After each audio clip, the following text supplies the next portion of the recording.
باللہ من الشیطان الرجیم بسم اللہ الرحمن الرحیم فارسلنا علیہم ریحا صرصرا فی ایام نحسات لنذیقہم عذاب الخزی فی الحیاۃ الدنیا ولعذاب الآخرۃ اخزی وہم لا ینصرون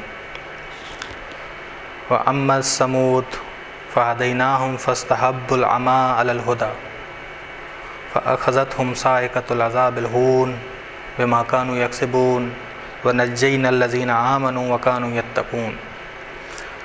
تفسیر سورہ فصلت جاری تھی 16ویں آیت اور 17ویں آیت اور 18ویں آیت، 3 آیات کی ہم نے تفسیر کرنی ہے۔ گفتگو رسول خدا کی جاری تھی مشرکین مکہ کے ساتھ کہ مشرکین مکہ نے وہی کام کیے، وہی سوالات، وہی برتاؤ کیا جو برتاؤ قوم عاد اور قوم ثمود نے اپنے پیغمبروں سے کیا۔ رسول خدا نے ان کی مثالیں دیں کہ ذرا عبرت لو قوم عاد سے، قوم ثمود سے۔ فارسلنا علیہم ریحا صرصرا، بس ہم نے ان پر یعنی قوم عاد اور قوم ثمود پر سرد ہوا بھیجی فی ایام نحسات، منحوسیت والے ایام میں، تاکہ ہم چکھائیں انہیں رسوا کرنے والا عذاب، فی الحیات الدنیا، دنیا میں رسوا کرنے والا عذاب۔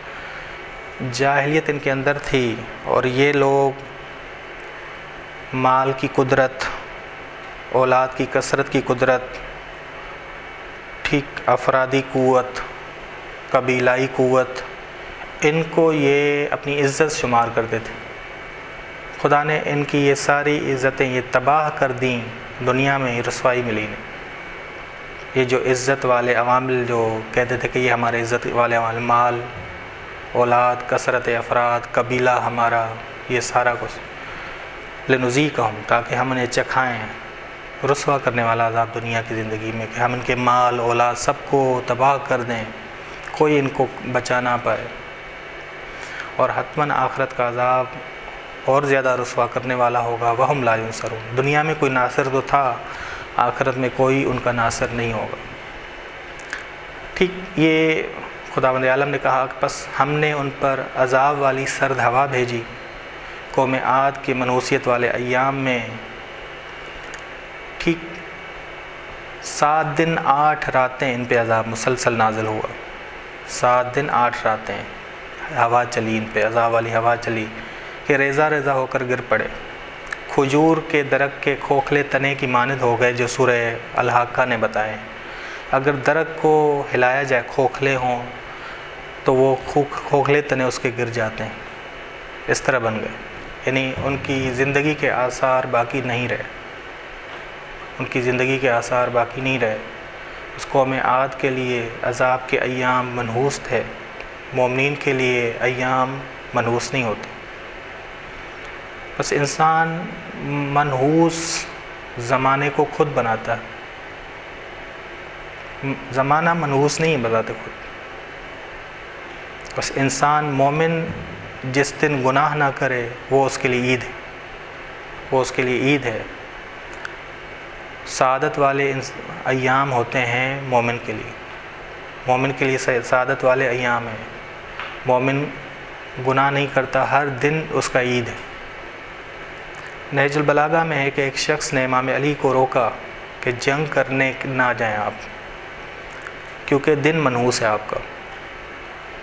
اگر کوئی جنگ، امام نے کہا کہ اگر کوئی جنگ لڑنے گیا تو کیا ناکام ہو جائے گا؟ تم کہہ رہے ہو کہ منحوس دن ہے، میں ناکام ہو جاؤں گا، تو میں اگر لڑنے گیا تو ناکام ہو جاؤں گا۔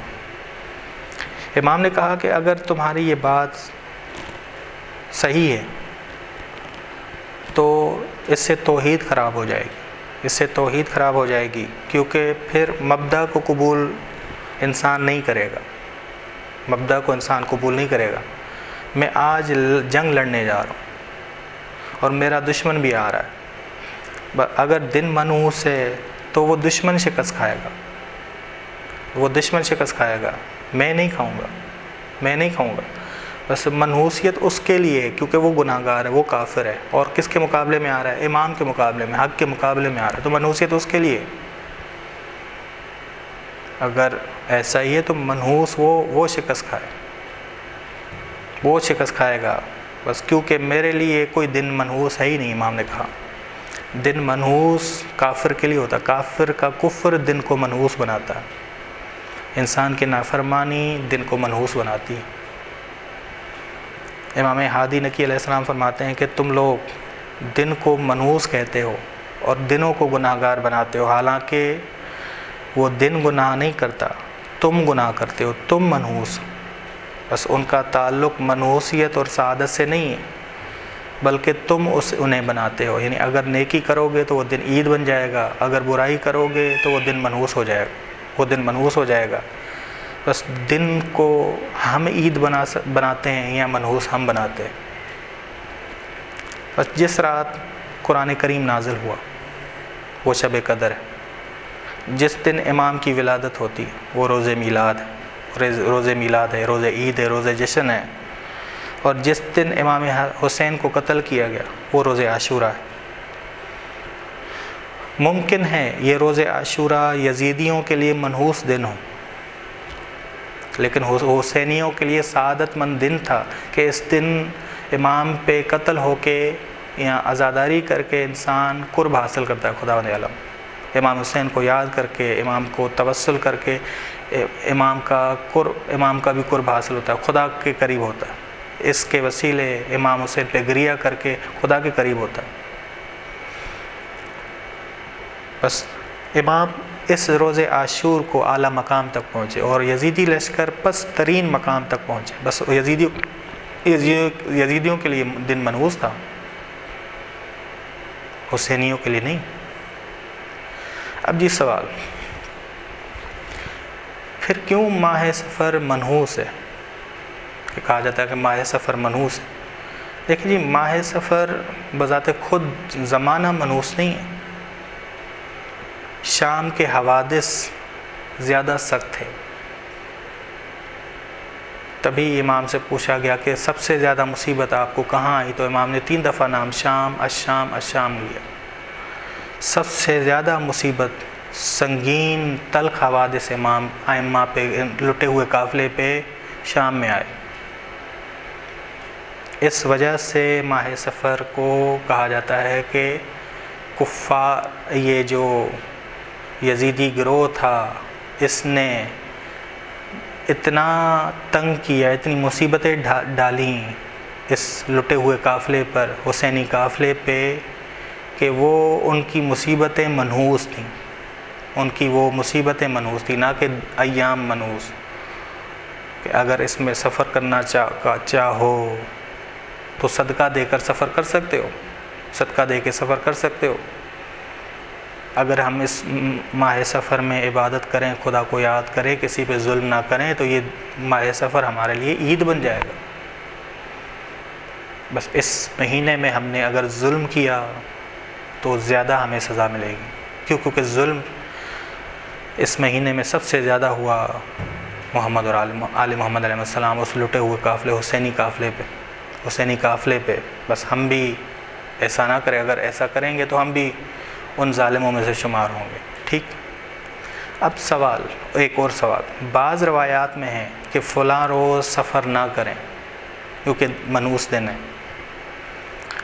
جواب یہ ہے کہ بعض دوسری روایات میں یہ بھی ہے کہ سیرو علی اسم اللہ، ان 2 روایات کو ملائیں گے پھر معاملہ حل کریں گے۔ بعض روایات میں ہے، سوال یہ ہے، بعض روایات میں کہ فلاں روز سفر نہ کرو، فلاں دن سفر نہ کرو۔ جواب یہ کہ بعض روایات میں یہ آیا کہ سیرو علی اسم اللہ، یعنی صدقہ دو، اس کے بعد سفر کرو، اور اگر تمہیں حادثہ پیش آئے تو ایسا نہیں ہے کہ دن منحوس ہو، یہ روایات میں ہے، اگر تمہیں کوئی حادثہ پیش آئے تو ایسا نہیں ہے کہ دن منحوس ہو تمہارے لیے، دن منحوس بس ان ایام میں جو عزاداری کے ایام ہیں، جیسے روز عاشور ہے، روز عاشور ہم سفر کرنے لگے، اس دن ہم نے امام حسین کو یاد کرنا ہے، اس دن ہم نے امام حسین علیہ السلام کو یاد کرنا ہے، ہم نے غم امام حسین کو منانا ہے، ہم نے وقت دینا ہے اس عزاداری کو۔ بس ممکن ہے کہ ہم نافرمانی کر کے امام حسین کی یاد سے جدا ہو کے ہم منحوس بنائیں. دن منحوس نہیں ہے. بس یہ منحوسیت ایام کی نہیں ہے ہم اسے عید بنائیں یا منحوس بنائیں. ہم خود ہیں، ہم باعث بنتے ہیں، ہمارا گناہ یا ہماری اطاعت باعث بنتی ہے کہ دن عید بنے یا منحوس بنے. ٹھیک. فَأَرْسَلْنَا عَلَيْهِمْ رِيحًا صَرْصَرًا، ہم نے ان پر بھیجی تیز ہوا، سرد ہوا، ایام نحسات، منحوس ایام میں نہیں، ان ایام میں جب یہ نافرمانیاں کر رہے تھے، تکبر کر رہے تھے، انبیاء کو جھٹلا رہے تھے، انبیاء کا مذاق اڑا رہے تھے، رسولوں کا مذاق اڑا رہے تھے، رسولوں کو قتل کر رہے تھے. ہم نے ان پہ بس یہ منحوس دنوں کو انہوں نے خود بنایا تاکہ ہم چکھائیں انہیں دنیا کی رسوائی. ہم نے کہا کہ یہ عزت سمجھتے تھے کہ مال ہمارے پاس زیادہ ہے، اولاد زیادہ ہے، لشکر زیادہ ہے، یہ ہماری عزت کا باعث ہے. ان کو تباہ کر کے ہم نے رسوا کر دیا. اور آخرت کا عذاب اور زیادہ رسوا کرنے والا ہوگا ان پہ. لنذیقہم عذاب الخزی فی الحیات الدنیا. بس قوم عاد کو عذاب دنیاوی، عذاب اخروی اس لیے ملا کہ انہوں نے خدا کے احکامات کی نافرمانی کی، رسولوں کی رسالت کا انکار کیا، خود کو عزت والا سمجھا، ظاہری مال، ظاہری اولاد اور ظاہری لشکر کے گھروں کے اعتبار سے کہ ہمارے گھر بڑے ہیں، مال ہیں. وَلَعَذَابُ الْآخِرَةِ، اور آخرت کا عذاب اخزا اور زیادہ رسوا کن ہے. وَهُمْ لَا يُنصَرُونَ، وہاں تو ان کا کوئی ناصر بھی نہیں ہوگا. وَأَمَّا الثَّمُودُ فَهَدَيْنَاهُمْ، جبکہ قوم ثمود ہم نے انہیں ہدایت دی. انہوں نے چنا کسے؟ اندھے پن کو چنا. تعجب، علی الہدیٰ، ہدایت پر اندھے پن کو چنا. بس بجلی والے عذاب نے انہیں رسوا کر دیا. جو وہ برائیاں انجام دیتے تھے اس وجہ سے یہ بجلی والا عذاب آیا. بس عذاب بھی انہوں نے خود تیار کیا تھا. ہدیناہم بیان کر رہا ہے کہ خداوند عالم نے چراغ ہدایت ان کی طرف بھیجے، ان کو بینائی عطا کی، انہوں نے راہ دیکھی، لیکن انہوں نے اندھے پن، راہ گمراہی کو راہ ہدایت پر ترجیح دی.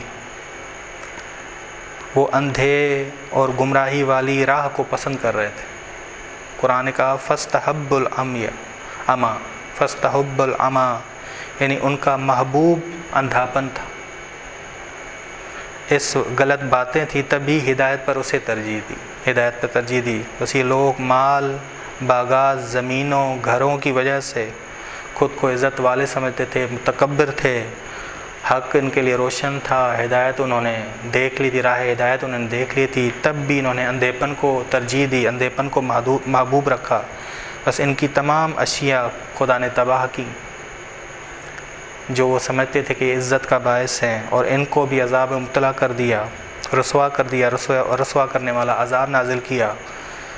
فَأَخَذَتْهُمْ الصَّاعِقَةُ الْعَذَابِ الْهُونِ، بجلی والا عذاب آیا، ایسا عذاب جو انہیں رسوا کر کے گیا. ان کے وسائل بھی تباہ ہو گئے، وہ خود بھی مر گئے، تباہ ہو گئے، عذاب میں مبتلا ہو کے مرے. بس انہوں نے پیغمبروں کے احکامات میں تکبر کیا، خود کو عزت والا قرار دیا. اور ان دونوں میں سے قوم عاد اور قوم سمود میں سے ہم نے نجات دی ایمان والوں کو اور متقیوں کو.